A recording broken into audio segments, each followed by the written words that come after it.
నమస్తే కడప వార్త. ప్రపంచ ప్రసిద్ధిగాంచిన శ్రీ వెంకటేశ్వర స్వామికి కోటాను కోట్ల మంది భక్తులున్నారు.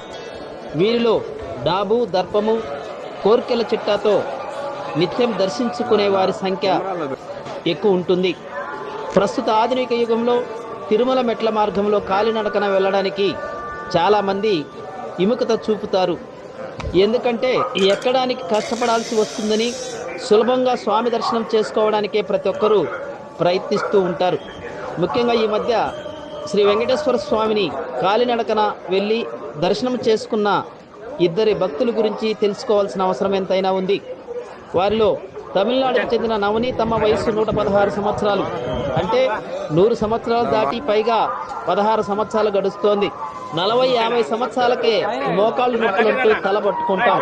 కానీ ఈ బామ్మ మాత్రం వెంకటేశ్వర స్వామి మీద భక్తితో 116 సంవత్సరాల వయసులోనూ మెట్ల ద్వారా నడిచి సోషల్ మీడియాలో చూసిన రాష్ట్ర ముఖ్యమంత్రి చంద్రబాబు నాయుడు, టీటీడీ చైర్మన్ బిఆర్ నాయుడు ఆమె భక్తిని మెచ్చుకొని నవనీతమ్మకు ప్రత్యేక దర్శనం చేయించడం జరిగింది. నవనీతమ్మ వయస్సు 116 సంవత్సరాలు కాలిబాటను నడిచి స్వామి దర్శనం చేసుకోవడం అంతటా చర్చనీయాంశంగా మారింది. ఇంకొక వ్యక్తి శ్రీకాకుళానికి చెందిన మహంతి శ్రీనివాస్ 59 సంవత్సరాల వయసులోనూ ఇప్పటికి వరకు 481 సార్లు కాలినడకన వెళ్ళి స్వామివారిని దర్శించుకోవడం జరిగింది. వీరే కాకుండా ఆయనతో పాటు దాదాపు 12,000 మందికి కాలినడకన తీసుకెళ్లి దర్శనం చేయించారట.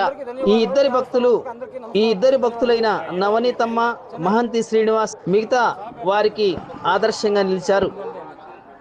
స్వామి ఓం నమో వెంకటేశాయ. నా పేరు మహంతి శ్రీనివాసరావు, శ్రీకాకుళం, ఆంధ్రప్రదేశ్. నేను శ్రీవారి భక్తుణ్ణి. శ్రీవారి దగ్గరికి ప్రతి నెల అలిపిరి శ్రీవారి మెట్ల మార్గము గుండా స్వామివారి దగ్గరికి వెళ్లి 3-4 రోజులు ఉంటూ 4-5 సార్లు దర్శనం చేసుకుంటూ ఉంటున్నాను. ఇప్పటికి నా వయస్సు 59 సంవత్సరాలు. శ్రీవారి అనుగ్రహంతో 481 పర్యాయములు కాలినడక ద్వారా స్వామివారి దగ్గరికి వెళ్లి దర్శించుకోవటం జరిగింది. నాతో పాటు సుమారు 12,000 మంది భక్తుల్ని ఈ మార్గము గుండా స్వామివారి దగ్గరికి తీసుకుని వెళ్లే భాగ్యం స్వామివారు నాకు కల్పించారు. తిరుమల యాత్ర అనేది ఒక పవిత్రమైన ఆధ్యాత్మికమైన యాత్ర, విహారయాత్ర కాదు. ప్రతి భక్తుడు వారి జీవితంలో ఒక్కసారైనా కాలినడకను వెళ్లి శ్రీవారిని దర్శించుకోవాలని నా కోరిక. వెళ్ళినా ఇంకా శక్తి ఓపిక ఉండేంత వరకు కాలినడకనే వెళ్ళండి. సర్వే జనాం సుఖినో భవంతు. గోవిందా గో.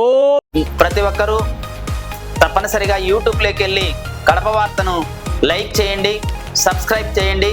ఇట్లు మీ జి రమణయ్య, ఎడిటర్, కడప వార్త.